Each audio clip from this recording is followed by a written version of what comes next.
ईश्वर कहते हैं, इस बात को तुम मनुष्यों के किसी अन्य व्यवहार में देखने की अपेक्षा सबसे अच्छी तरह तुम्हारे उस व्यवहार से देखा जा सकता है जो तुम लोग यौनाचार्य के बारे में दर्शाते हो। हर कोई जानता है कि इंसान जिन शारीरिक अनुभवों को पाने में सक्षम है, उनमें यौन सुख का अनुभव उसे सबसे प्यारा, सबसे उद्दीप्त, सबसे सशक्त, सबसे आनंददायी, सबसे ताजा दम, सबसे ऊर्ज, सबसे सकारात्मक, सबसे अंतरंग, सबसे संयोजी और सबसे मनोरंजक शारीरिक अनुभव होता है। अनुभव द्वारा इस बात की खोज खबर कर लेने के बाद भी यौनाचार के बारे में तुम दूसरों के द्वारा प्रचारित उन पुरानी मान्यताओं को ही स्वीकार करके रख लेते हो जिसमें कि उन सभी का ये स्वार्थ निहित था कि तुम्हें वैसा सोचना चाहिए जैसा कि वे सोचते हैं। ये मान्यताएं, ये निष्कर्ष, ये धारणाएं तुम्हारे अपने अनुभव के विपरीत चली आई हैं, लेकिन चूंकि अपने गुरुओं को गलत बताने से तुम परहेज करते हो, इसीलिए तुम खुद को भी ये तसल्ली देकर चुप करा लेते हो कि तुम्हारा ही अनुभव में ही कहीं कोई गड़बड़ी रही है। इसका नतीजा ये हुआ है कि इस विषय के वास्तविक सत्य के बारे में तुम खुद को धोखा देते आए हो और इसलिए इसके विनाशकारी परिणाम भी भुगतते आए हो। ऐसा ही कुछ तुमने धन के साथ भी किया है। अपने जीवन में जब जब तुम्हारे पास भरपूर धन हुआ, तुमने खुद को बहुत बड़ा महसूस किया। धन को पाकर तुमने खुद को बहुत बड़ा महसूस किया और उसको खर्च करने में भी तुमने खुद को बहुत बड़ा महसूस किया। इसमें कुछ बुरा नहीं था, इसमें कोई बुराई नहीं थी और ना ही इसमें कुछ गलत था, लेकिन इस विषय में भी दूसरों के ही उपदेशों को तुमने अपने अंदर इतनी गहराई से बैठा लिया कि सत्य के नाम पर तुमने अपने अनुभव की ही बलि दे डाली। दूसरों के सत्य को अपना सत्य बताते हुए तुमने धन के चारों तरफ विचारों का ताना बाना बुन लिया, जबकि विचार तो सृजनशील हुआ करते हैं। इस तरह तुमने धन के इर्द गिर्द अपनी ही एक जैसी वास्तविकता गढ़ ली है जो तुम्हें धन से दूर धकेलती रहती है। तो फिर तुम उस चीज़ को अपनी ओर खींचने में क्यों लगे रहते हो जो कि अच्छी नहीं है। और कमाल की बात यह है कि ऐसा ही विरोधाभास तुमने ईश्वर के इर्द गिर्द भी खड़ा कर दिया है।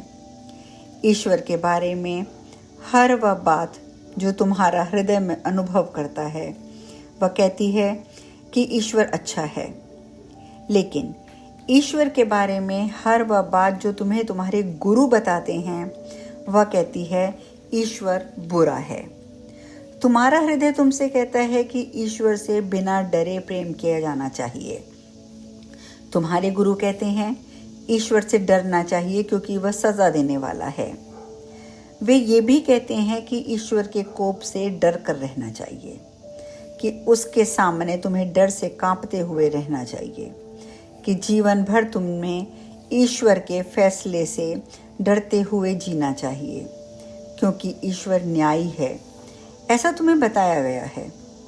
और ये जग जाहिर है कि जब तुम ईश्वर के भीषण न्याय का सामना करते हो तब कैसी कैसी मुसीबतें झेलते हो, और इसीलिए तुम्हें ईश्वर के आदेश का आज्ञा पालन करना पड़ता है, वरना भुगतो। इससे भी बड़ी बात यह है कि तुम्हें तर्क संगत प्रश्न पूछने की इजाज़त नहीं है। जैसे अगर ईश्वर चाहता था कि उसके विधानों का कड़ाई से अनुपालन किया जाए, तो फिर उन विधानों की अवज्ञा की संभावनाओं को उसने बनाया ही क्यों। और तुम्हारे गुरु इस बात पर कहते हैं क्योंकि ईश्वर चाहता था कि चयन करने में तुम स्वतंत्र रहो। लेकिन चयन करने की ये कैसी स्वतंत्रता है कि किसी एक चीज़ की बजाय अगर तुम दूसरी चीज चुनते हो तो तुम्हें सजा मिलती है। यह स्वतंत्र इच्छा कैसे स्वतंत्र कही जा सकती है, जबकि वह तुम्हारी इच्छा ही नहीं है, बल्कि वह तो किसी और की इच्छा है जो कि तुमको करनी है। जो लोग तुम्हें ऐसा पाठ पढ़ाते हैं वे ही लोग ईश्वर को एक तमाशा बना देते हैं। तुम्हें ये भी कहा जाता है कि ईश्वर बड़ा दयालु है, कि ईश्वर बहुत क्षमाशील है, लेकिन अगर तुम उससे सही तरह से क्षमा नहीं मांगते हो, अगर तुम सही तरह से ईश्वर की शरण में नहीं जाते हो, तो तुम्हारी अनुनय विनय नहीं सुनी जाएगी, तुम्हारी गुहार पर कोई ध्यान नहीं दिया जाएगा। चलो, अगर कोई केवल एक सही तरीका हो तो भी उसमें बुराई नहीं है, लेकिन यहाँ तो उतने ही सही तरीके हैं जितने कि उन्हें बताने वाले गुरु। इस तरह अपने वयस्क जीवन का काफ़ी समय तो तुम पूजा करने का, आज्ञा पालन करने का, ईश्वर करने का सही तरीका तलाश करने में ही गंवा देते हो। लेकिन इस पूरे प्रसंग की विडंबना ये है कि मैं तो तुमसे अपनी पूजा कराना, अपनी आज्ञा का पालन कराना चाहता ही नहीं हूँ, और ये भी कतई ज़रूरी नहीं है कि तुम मेरी सेवा करो। ऐसे व्यवहार की मांग तो इतिहास में राजाओं की अपनी प्रजा से रहा करती थी, विशेष रूप से उन राजाओं की जो कि अहमन्य, असुरक्षित और अत्याचारी हुआ करते थे। ऐसी मांग किसी भी तरह से ईश्वरीय मांग नहीं हो सकती। और ध्यान देने वाली बात यह है कि दुनिया अभी तक इस नतीजे पर पहुंची ही नहीं है कि मांग नितांत कपटपूर्ण है और विधाता की इच्छा या आवश्यकता के साथ उसको कुछ भी लेना देना नहीं होता। विधाता को किसी चीज़ की कोई आवश्यकता तो होती ही नहीं है। जो कुछ है वह परिपूर्ण है, वही सब कुछ है। इसीलिए वह ना तो कुछ चाहता है, ना ही उसे किसी चीज़ का कोई अभाव है। अगर तुम किसी ऐसे ईश्वर में विश्वास रखते हो जो किसी अभाव में है और जिसे कुछ चाहिए, कुछ भी, और वह चीज़ ना मिलने पर वह नाराज़ होता हो और उन लोगों को सज़ा देता हो जिससे ने उसे वह चीज़ की उम्मीद थी, और तुम एक ऐसे ईश्वर में विश्वास कर रहे हो जो मेरी अपेक्षा बहुत बहुत बोना है, क्योंकि वह ईश्वर नहीं है। और अगर तुम ऐसे ईश्वर में विश्वास करते हो तो सच में तुम एक बौने ईश्वर की संतान बन जाते हो। नहीं मेरे बच्चों, ये लिखते हुए मैं पुनः तुमसे निश्चयपूर्वक कहना चाहता हूँ कि मैं आवश्यकता रहित हूँ, मुझे कुछ भी नहीं चाहिए। इसका मतलब ये नहीं है कि मैं इच्छा रहित हूँ। इच्छा और आवश्यकता दो अलग अलग चीज़ें हैं। हालांकि तुम में से बहुतों ने अपने वर्तमान जीवन में इन दोनों को एक मान लिया है। इच्छा तो प्रत्येक सृजन का आरंभ होता है। सृजन के लिए इच्छा प्रथम विचार होता है। आत्मा के भीतर एक उत्कृष्ट भाव होता है।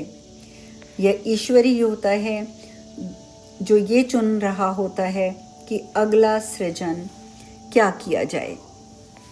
मैंने कहा, तो फिर ईश्वर की इच्छा होती क्या है? ईश्वर बोले, सर्वप्रथम तो मैं स्वयं को अनुभव करने की इच्छा करता हूँ, अपनी पूरी दिव्यता में, ये जानने के लिए कि मैं कौन हूँ। तुमको और ब्रह्मांड में स्थित अन्य संसार को रचने से पहले मेरे लिए ये अनुभव करना असंभव था।